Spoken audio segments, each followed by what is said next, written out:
Assalomu alaykum, hurmatli telekanal Asadbek muxlislari, opalar, ukalar, akalar, singillar. Xayrli kun, xayrli tong, payshanba tongi hammaga muborak bo'lsin. Mana bugun payshanba. Xo'p.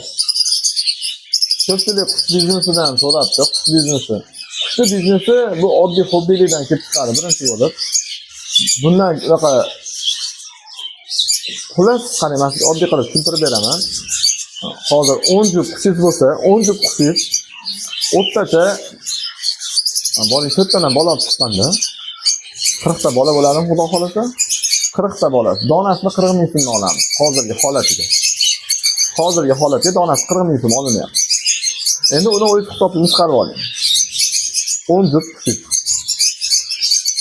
Agar undan yaxshiroq bo'ladigan bo'lsa, undan ko'proq bo'ladigan bo'lsa, yana qo'shimcha daromad bo'ladi. Bitta kichkina qora qozonni qaynatishga bemalol yetadi. Hozirgi holatga. Men undan misol biznes bo'lib, boy bo'lib, zo'rib ketadi demayapman. Oddiy bitta kichkina ro'zg'orda bemalol qora qozonni qaynatiladi.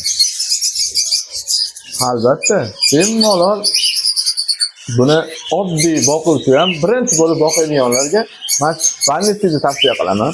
Endi birinchi boshlayaptimi? Birinchi boshlagan vannisni papiga boqsin. Vannisni papiga eng zo'r papiga.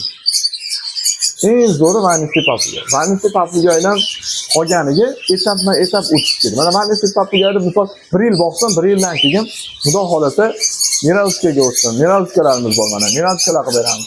Undan keyin Karelalarga o'tsin. Karelalar mana zo'r qilib beramiz. Undan keyin o'tsa Ajrelalarga o'tsin.